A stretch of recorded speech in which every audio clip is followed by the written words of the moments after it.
Hi guys, hoping you're doing well. Welcome back to my YouTube channel. I hope you're living your best lives, because that is all that we're about on this channel. I hope you're keeping safe. It's been a minute since I have been here. Yay! I'm so excited to be back. I'm so glad to be back. I'm also back to work, and I actually just I just left work. I had such a hectic day.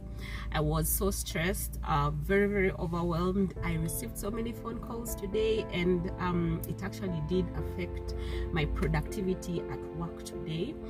And I just thought, before I hit the road back home, let me just talk about this, because I think for the longest time I've actually wanted to talk about this, and I kept postponing, and today I just felt I should talk about it, because guys, it's overwhelming. And as you can already tell from the title, I'm going to be talking about being a firstborn, and particularly an African firstborn. Guys, being a firstborn in Africa is hard. Like, it's hard. Oh my god. If you can relate, please leave a comment and let me know. Tell me your experience being a firstborn. Where do I even start from? I don't even know where I should start from, but I think just right from the point of birth, like, from the time that you're young, when you're a firstborn, in many African countries or many African systems, you're always told that you're supposed to behave a certain way, you're supposed to do things a certain way, you're going to be a role model to the rest of your siblings, you have to do everything the right way, what they call the right way, it has been the same experience for me. Like, growing up, I knew that I was a firstborn. You had to be like the best in class. You have to do things a certain way, behave like a lady, set the perfect example for your siblings. But now that I actually have grown up and I know better for sure, I feel that actually some of the practices and beliefs that our parents impose on us as firstborns deprive us of growing up and going through all the different stages of life that any child should actually go through. Because you see, you're literally like a deputy parent. Firstborns in Africa are like deputy parents. You're like an assistant parent, really. And so you have to grow up so fast and be ahead of everyone else. You find that the parents leave the obligation of taking care of your siblings to you, of taking care of everyone else to you. I remember growing up, the times when, like, if my parents go away, they would say, "Oh Joy, we have, left the home in your hands." And you can imagine, I was also young. It's not like I was big. So I was still young, but I had to take care of the family, make sure that if visitors are, around, they are well attended to.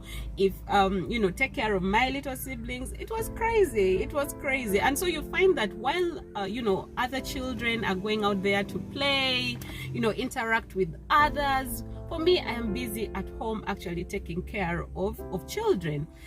So fast forward, you grow up, and especially now when you start working, you find that many African parents are going to they'll start saying, "Oh, now you've grown up, you can take care of your siblings, you can pay tuition for your siblings." You get it? And I'm thinking, okay, somebody's just started out on life.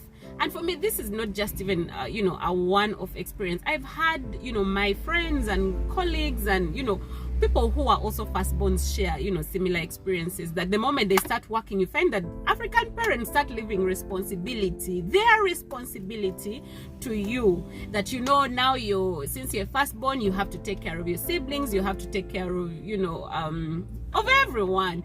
And you see, at the end of the day, this is at your own expense, because you're so busy taking care of everybody else, and you feel so guilty when you're not in position to support. So you find that everybody who reaches out, "Oh, please help me with this," you want to help everybody else but yourself. You forget about yourself. Yes. I also have my own struggles. I'm also just trying to go through life. And when it comes to of course, your siblings are also going to grow up. You find that usually at some point maybe they're going to make some mistakes, and because still you've grown up taking care of everybody. You want to make sure everyone is well. You want to make sure they are, you know, making the right decisions, because don't forget, you're the deputy parent. So you find that when you see them make some of those wrong mistakes, you are sad, you're miserable, you're disturbed, because you're a deputy parent, and any parent wants to see their child grow up right, make the right decisions, and, you know, walk in, you know, a certain path. So when you see your sibling going contrary to the path that, you know, ideally people should go, then you find that you know, the stress is on you. You take up all the stress.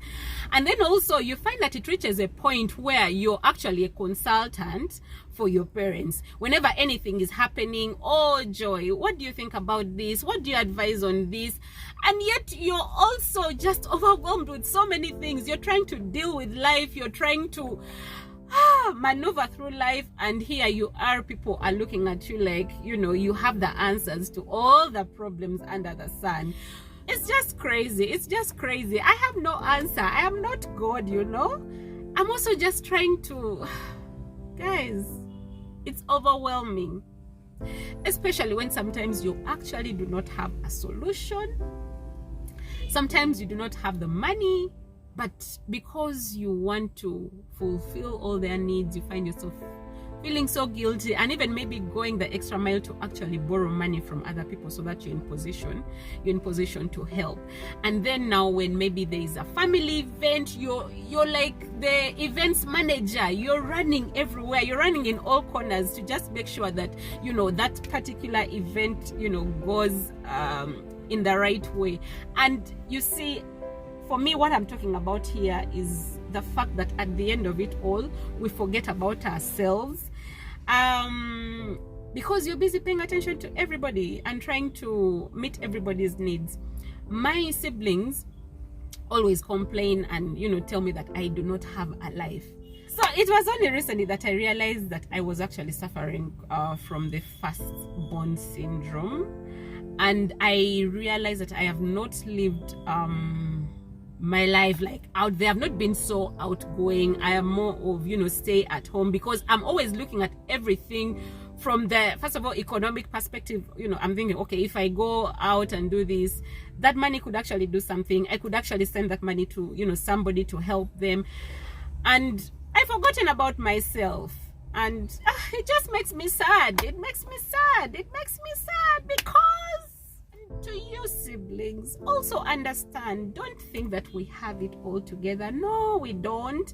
And sometimes when we are strict on you, don't think that we wish you bad. No, it's because we have just grown up with that nurturing spirit, and we always want the best for you. You're like our children. You're like our babies, literally. So whatever decisions that, you know, sometimes maybe, you know, we make that concern you, or when we advise you in a certain way, don't take it in bad faith. It's never in bad faith. It's all for the best. Just give us the respect that we deserve. Honestly, I think firstborns deserve accolades. We deserve, I don't know which kind of award, because we do an amazing job. I feel that we firstborns are the sacrificial lambs for most African families.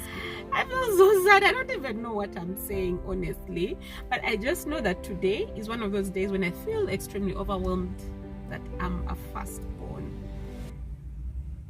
I don't have the answers, and yet there's so many questions.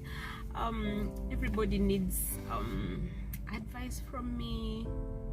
Decisions have to be made. My God, why? Being a firstborn is hard. It's so hard. You guys, can you relate? If you can't relate, please leave a comment below. Let me know. Just make me feel better. Tell me that I'm not in this alone. And you see that even when the parents grow up, it is you, the firstborn. The responsibility is on you, and you realize that many firstborns are usually the most responsible people. Am I right, or I'm wrong? That's just my observation. We are the responsible ones. Others, you know, they really don't care, because, you know, they didn't grow up in that way, they didn't grow up as deputy parents. They didn't grow up nurturing anybody. So they really live their lives fully, and all they care is as long as they're happy, as long as they're living their best lives. And you as a firstborn, you're here reaching out to everybody. Are you okay? And if somebody is not okay, you're panicking. And my God, being an African firstborn is hard. It's hard. So since we are taking care of everybody else, who is taking care of us? Who is taking care of us?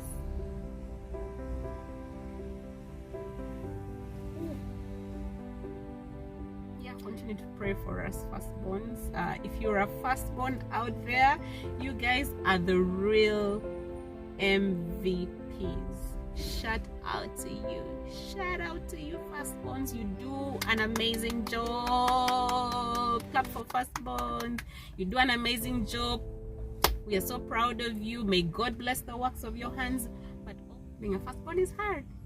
But nevertheless, I am still so grateful that I get to be a firstborn. I'm so grateful that I'm actually blessed to be a firstborn, and without a doubt there have been several advantages of me being a firstborn. For instance, I know I am my parents' favorite child. I know my siblings are going to watch this video and be like, yes, I am the favorite child. Really? And also, I feel that I've grown up such a responsible young lady. Honestly speaking, I get all this. I am a strong woman. You guys have no clue. If you know me, you know for sure. Like, I'm a strong woman. I'm a hustler. I don't give up. I am resilient. I have not blowing my own trumpet, but I think I have grown up such a disciplined child. I think I've grown up, honestly, a very disciplined child. And for me, I think it's because of the fact that I have that I was a firstborn. And so because of that, I you know, I'm very hardworking, I'm resilient, I can put up with anything. Yes, I do get overwhelmed sometimes, I break down sometimes, I cry sometimes, but at the end of it all, I come out bigger and better. And you know, I take all the lessons that I can possibly learn from whatever experience life throws at me, whatever challenges life throws at me, you know, as a firstborn. So for that, I'm really grateful that I'm actually a firstborn. And I'm also happy that I get to be the one that prays for all my siblings. You guys, you have no clue how much I pray for you every single day. I pray for everything that you do. I pray that God blesses you, blesses the works of your hands, blesses you with, you know, good life partners, blesses you in, you know, in your career and in everything. You guys, I pray for you. So being a firstborn has actually made me such a prayer warrior. So I'm grateful for that. And yeah, those are some of the, you know, positive things that actually come with you know, being a firstborn. And I also get to be the go-to person for everybody. I enjoy that. Sometimes it's overwhelming, but sometimes I enjoy the fact that, you know, everybody, you know, is seeking for my advice and opinion. For me, that shows that, oh, actually you hold me in high regard. So I'm really appreciative of that. I appreciate that my siblings reach out to me asking for advice, career advice, life advice, relationship advice, you know, advice about everything else. And yeah, I love you guys. When I scold you, when I advise you, when I mock you, it's not in bad faith. It's not in bad faith. It's because I love you guys so much, and you're my babies. You guys are my babies. And one of my little siblings is actually gonna get married, and I'm so excited and overwhelmed at the same time because you are my baby. But I wish you the best. And yeah, as a firstborn, I get to go through all the emotions, and I've actually been feeling like my sister is such a baby. I felt like she's too young to get married, but I think it's still what comes with being a firstborn. Imagine, my sister is 25 I think by the time she gets married, she'll be like 26. I personally got married at 26, but I keep feeling like my sister is young. But yeah, it's all in good faith, and I'm excited. I think we'll talk about that in another video. Another really beautiful thing about being a firstborn is that you are everybody's priority. You bring so much joy to the family. I think actually the reason my name is Joy is because I brought my parents so much joy when I was born. So I mean, I get to enjoy all the love and attention and affection. But also, I just want to remind all of you that are firstborns, please, let's not forget about ourselves. Yes, let's take care of everybody, but most importantly, take care of you, because you cannot give what you do not have. You cannot pour from an empty cup. So in order for you to be in position to actually, you know, take care of everybody else, you need to be full. So I'm just going to urge us, let's take care of ourselves first, and when we're in the best position mentally, emotionally, psychologically, and in all ways, if we're doing good, then we're in position to actually be the best versions to everybody else that we take care of. So thank you so much for watching this video. If you can relate, please give this video a thumbs up, share your story being a firstborn in the comment section, like, share, subscribe, and again, I'm proud of all firstborns. You do an amazing job.